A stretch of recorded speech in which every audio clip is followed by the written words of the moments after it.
y seguimos aquí en el aire de Fingiendo Demencia. Lo prometido es deuda. Dijimos que iba a estar el espacio de cortocircuito y ya con eso estábamos acá con Florencia Fiorentín. Flor, ¿cómo estás? Hola, ¿cómo estás? Cumpliendo Cumpliendo con mi parte de estar aquí en la radio. Muy bien, muy bien. Muchas gracias, como siempre.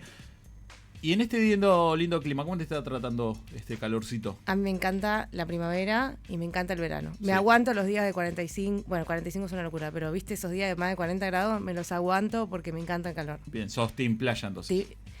No tanto, ¿No? Me gusta la playa, pero me gusta más hacer otras cosas. Ah, bueno. De vacaciones. Sí, a mí igual, si tengo que ir a la playa, tiene que hacer calor, porque eso es que van a Mar del Plata en invierno, ponerle mucho, no me puedo meter al agua, no puedo. Yo no me meto al agua ni siquiera en verano. ¿En serio? Sí, me da mucho frío. O sea, me termino metiendo 1, 2 veces, porque digo, bueno, ya estoy acá, en algún momento me tengo que meter, a los últimos días, no suelo ir mucho a la playa, pero cuando voy me meto así porque soy muy friolenta. Sí, pero ni siquiera como para cumplir ni nada. Por eso, ahí para cumplir digo, bueno, me meto y salgo, porque es como, sí. O tiene que ser un día de mucho calor, que bueno, y ahí ya está, ya no me vuelvo a meter. No, yo veo agua, me tengo que meter. Sí, de bueno. Una, no importa la temperatura, me tengo que meter igual. Bueno, viste que en el sur te pasa que ves a veces el lago y te querés meter, pero son mucho más helados que la playa. Me he metido, casi me agarra hipotermia, pero me he metido igual. Nosotros tenemos muchos colegas que viven, bueno, en distintas zonas costeras, acá particularmente de Mar del Plata, y me cuentan que sí, que se remeten al mar, hacen surf. Claro. Bueno, es lindo, me parece, vivir en una ciudad costera, ¿no? ¿Vos qué decís? ¿Te gustaría? A mí me gustaría, claro. A mí me gusta meterme al agua y sobre todo que yo si veo playa es como unas vacaciones. Entonces es como que vivís de vacaciones todo el año. Bueno, mis colegas marplatenses me dicen que cuando ya hace calor, cortan temprano, se van a la playa, se meten al mar, mate y churros. Lo que hacemos todos, pero vamos un par de días nomás a la playa. Exactamente. Bueno, es lo lindo que tiene vivir en una ciudad costera. Me parece que está bueno. Está bueno, pero hay un pero. Uy. Por lo menos uno Sí. que vamos a traer hoy. ¿Sí? ¿Te pone mal? No sé, que venga un tiburón, no sé. Ay, mi mamá le tenía miedo a los tiburones. ¿Sí? No ¿Pero me dejaba. ¿Le pasó algo? No, pero no me dejaba subirme a la banana en Mar del Plata porque tenía miedo de que me coma un tiburón. Pero no sé, eso me tendría miedo. No sé qué otro riesgo hay. Bueno, ¿sabes que hay una ciudad costera en México? Hay muchas ciudades costeras en México, Sí. pero hay una particularmente que se llama Tabasco, que desde el 2019 está transitando una cuestión muy, muy sensible, muy delicada, y es que está avanzando el mar. Está avanzando por el cambio climático. Sí, ¿no? o sea, el mar se está comiendo a la playa y todo. Digamos. Exactamente, se está comiendo la costa. ¿Sabes cuánto avanzó? Del 2019 a hoy. ¿En kilómetros? En metros. ¿En metros? Uf. Bueno, kilómetros. 10 metros. 200 metros. Uy, 2 cuadras. Sí, exactamente. De hecho, o sea, bueno, avanzó 200 metros en muy poco tiempo. Creo que había llegado a los 200 metros ya en 2023. Sí. 200 metros de costa, pensemos en las costas, en las ciudades costeras que conocemos, ya llegan a avenidas y casas. Claro, eso te iba a decir, si hay otras playas acá en la Argentina que en 5 cuadras, ponele, ya tenés la playa, más o menos. Acá sería como que a mitad de camino ya tenés el agua. Sí, o menos. A 200 metros ya hay infraestructura. Claro, la ruta esa que va al costado de Mar del Plata, sí. Bueno, Mar del Plata por ahí, bueno, es una ciudad mucho más grande, pero las más chicas, ponerle las del Partido de la Costa, sí, bueno, y en este caso los 200 metros se llevaron al menos 50 casas. Bueno, el nivel del mar está avanzando justamente por esto, por el cambio climático. Esas personas que vivían en Tabasco, que tenían esta relación con el mar que hablábamos recién, ¿no? El mar como un espacio de recreación, como un espacio de trabajo, ¿no? Las ciudades costeras siempre se dedican como actividad económica a la parte turística del mar, pero también a la pesca y otro tipo de actividades. Bueno, en este caso, el avance del mar implicó una destrucción de la ciudad. Por ejemplo, en 2022 se llevó la escuela, ¿no? Destruyó la escuela el mar, que no es un tsunami, es el avance del mar paulatino hasta llegar a los 200 metros. Claro, ni siquiera el sistema de erosión tampoco, ¿no? Es que estás en un acantilado y bueno, el mar va comiendo, pero es solamente que se te va encimando el agua cada vez más. Exacto, igual también genera erosión y también el tema, bueno, bien como un cambio en los vientos, que también afecta toda que lo hace inhabitable a esta ciudad. Entonces, ¿qué pasa con la gente que vive en esta ciudad? que vivía en esta ciudad, que el mar se lleva a las casas y que va avanzando día a día. De hecho, ellos hablan de que sienten los vientos y ya empezaron a aprender que cuando hay cierto viento el mar empieza a subir, ¿no? Como hubo un cambio muy fuerte climático vinculado con los vientos, vinculados con el agua, que volvió a Tabasco una ciudad inhabitable. Sí. La gente tiene que emigrar de manera forzada, ¿no? Se llama desplazamiento climático, sí. Se llama eso. Qué raro eso, ¿no? De cómo es todo el sistema. Me imagino el municipio diciendo, che, tenemos que mudarnos de ciudad porque esto ya no da más. Qué decisión tan fuerte y qué difícil para todas las familias también. Sí, eso siempre lo vemos, uno está muy arraigado a su lugar, a mí también me pasa, tener que mudarte porque algo que amás, algo que es parte de tu cultura, porque era parte de la cultura de la ciudad, de golpe es una amenaza. Y se volvió evidentemente una amenaza, ¿no? Era como, bueno, ya esto hasta cuánto va a avanzar. Uh-huh.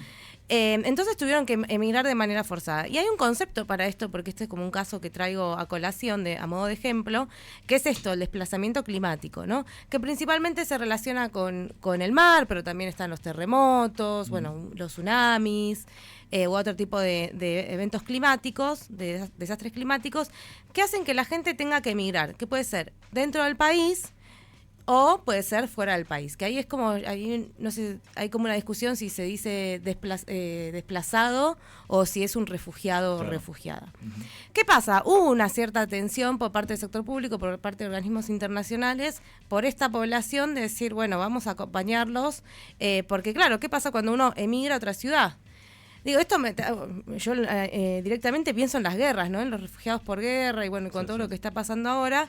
Esa gente que emigra, termina emigrando en masa, porque no es uno o dos que les pinta irse de la ciudad a tal ciudad.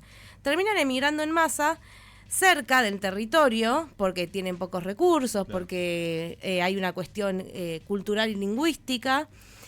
Y ahí trasladás una masa de población a otra ciudad que en general por la falta de recursos son también ciudades más periféricas y eso los hace más periféricas todavía, digamos, en el sentido de que son ciudades que no están preparadas para recibir esa masa de población, no tienen la infraestructura y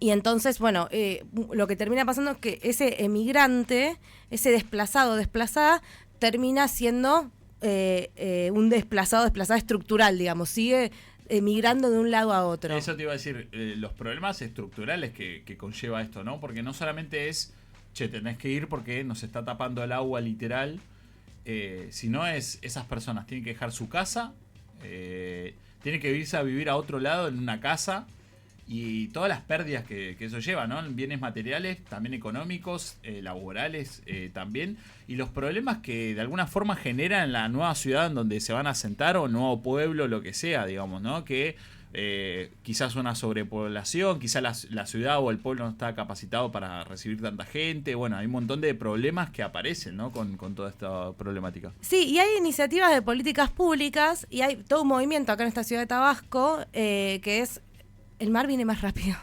que las políticas. Claro. O sea, mientras estamos discutiendo lo burocrático, cómo hacemos, quién lo financia, a dónde nos llevan, el mar ya nos comió, sí. ¿No?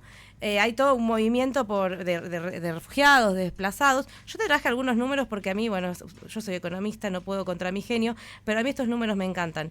En 2024, o sea, el año pasado, en todo el año se estima 45 millones de desplazamientos, no de personas desplazadas, sino de desplazamientos, porque tenemos en cuenta que las personas se pueden desplazar más de una vez en el año. Muchísimo, sí. Y se estima que las personas que tienen que abandonar su hogar por motivos climáticos al año, tanto dentro como fuera del país, ¿no? Dentro o fuera, es de 20 millones. La mitad de la población argentina. Sí. Es un montón. Imagínate la mitad de los argentinos dando vueltas por ahí. No, increíble. Sí. No, es un montón de gente. Muchísima gente. Sí. Y esto se pone peor, perdón, disculpas. Yo sé que en Argentina tenemos además muchas ciudades costeras. Según la ONU, 900 millones de habitantes corren este mismo riesgo de que les avance el mar. O sea... 900 millones de habitantes. Sí, o sea, toda la gente que vive en las costas está con peligro de que le avance el mar. Prácticamente sí. Hay algunas que tienen más peligro, por ejemplo, varias ciudades de Chile, pero también ciudades bastante importantes, como por ejemplo Nueva York y Londres. Bueno, ¿no? la última no nos importa mucho igual. No, pero iba a decir un chiste muy polémico, no lo voy a decir. Pero el asunto es que el cambio climático no discrimina por nivel de riqueza de una ciudad, ¿no? Sí, el PBI no marca el límite del agua. Digamos. Exactamente. Puede marcar cómo reaccionan, puede marcar cómo lo anticipan. Bueno, porque también acá tenés la evacuación, el desplazamiento previo antes de que el accidente, ¿no? Sí. Como ocurre a veces con... Sí, no sé cómo anda México demográficamente, pero es un país muy grande, o por lo menos mucho más grande que Inglaterra al menos. Inglaterra es un país chiquito. No sé cómo anda demográficamente, pero también, digamos, hay países que van a tener más lugar como para asentar personas y otros no tanto. Sí, los países más ricos suelen tener más densidad poblacional en sus ciudades grandes. De hecho, creo que España tiene más o menos la misma población que tenemos en Buenos Aires, en la ciudad autónoma. No, pará. Bueno, hay que revisarlo, pero sé que España tiene un montón de población en un tamaño más o menos como el de la provincia de Buenos Aires, algo así. Eso hay que revisarlo. Pero sí son más densas poblacionalmente y eso implica también ese riesgo, ¿no?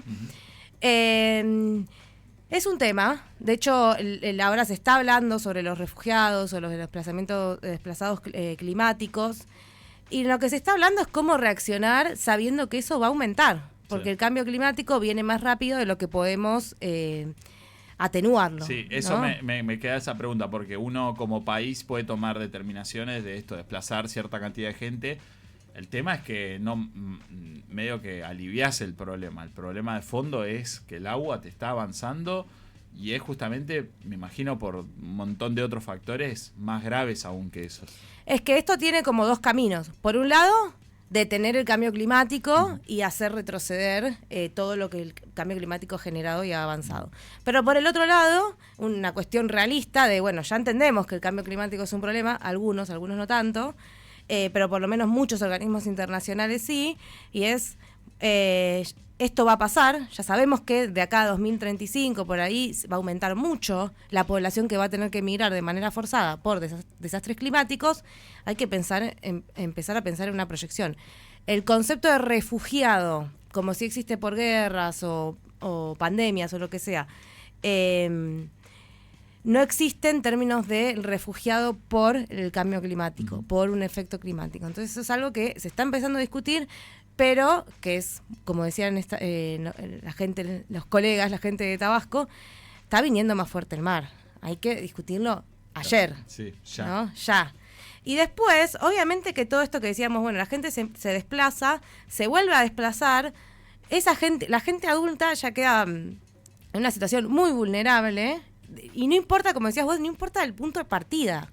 No importa si era millonaria en su ciudad y si era pobre, bueno, más condenado o condenada a ser pobre. Pero también afecta a las infancias, en la edad escolar, ¿no? Ahí tenés todo, la cuestión de todo lo que implica emigrar de manera forzada, insertarte en una nueva escuela, que también están superpobladas, que la cuestión de la barrera lingüística, Y qué curioso que justamente decías que en esta ciudad de Tabasco la escuela fue la primera que se llevó. Y para cerrar, perdón si estoy hablando mucho, no, por favor. ya saben cómo me pongo, para qué me invitan. No, que tranquila, el agua todavía no llegó. Todavía no llegó, por lo tanto me voy rápido.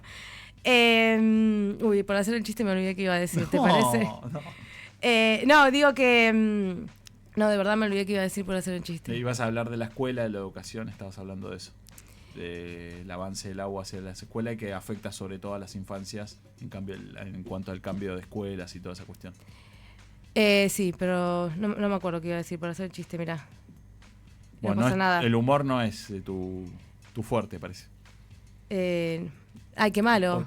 Porque te da para lo otro, más que nada. Sí. Pero bueno, es curioso que una de las cuestiones ahí es, y se confirma uno de los mitos que era, ¿no? Que Chile, o había un chiste fácil contra Chile, de que los iba a tapar el agua, que finalmente eso está pasando sobre todo, ¿no? Aunque te avance el agua, y sobre todo un país tan angosto como es Chile. Esto iba a decir. Que justamente las ciudades a las que las afecta son las ciudades costeras, que no necesariamente son las que contaminan o las que más contaminan. Claro. De hecho, el mundo desarrollado es el que más genera contaminación y estamos hablando de una costa en el mundo subdesarrollado, que es México, y recién hablábamos, bueno, las ciudades de Chile, pues ya sabemos que el mar está avanzando en Chile, ya sabemos que el mar está avanzando en Argentina también. De las que están en mayor situación de emergencia, que va a pasar más en el corto plazo, son Chile, son las que nombraba antes también, que sí vienen del mundo desarrollado. Pero bueno, la semana pasada estuvimos en una conferencia que habló la presidenta de una red internacional que se llama Globalix, Erika se llama, que es sudafricana. Ella decía, en Sudáfrica el avance, el aumento de la temperatura está siendo mucho más rápido, está subiendo mucho más la temperatura que en otras partes del mundo. Y eso es, como decíamos antes, no es aleatorio, pero no es intencional, digamos, ¿no? Eso afecta más a algunos territorios que otros. Por eso es un fenómeno global, un fenómeno que nos interpela a todos y a todas, y sobre el que hay que actuar urgentemente. Bien, clarísimo esto, y preocupante también la situación, me parece que se viene. Preocupante. Sí, porque no lo frenás poniendo un trapo abajo de la puerta, el agua que te entra, digamos. Y estamos hablando ya, o sea, ¿viste cuando decís el futuro ya llegó? Sí, tal cual. Así que, bueno, veremos qué pasa y obviamente vamos a seguirlo de cerca. Flor, como siempre, muchas gracias. Gracias a ti. Hasta la semana que viene, pasa Florencia Fiorentín. Bueno, ¿qué pasa cuando empieza a crecer el agua del mar, no? ¿Nos va a tapar el agua? Bueno, ahí nos contestaba Florencia Fiorentín en cortocircuito. Somos el palo santo del espectro radial, que limpia las malas ondas. Fingiendo demencia.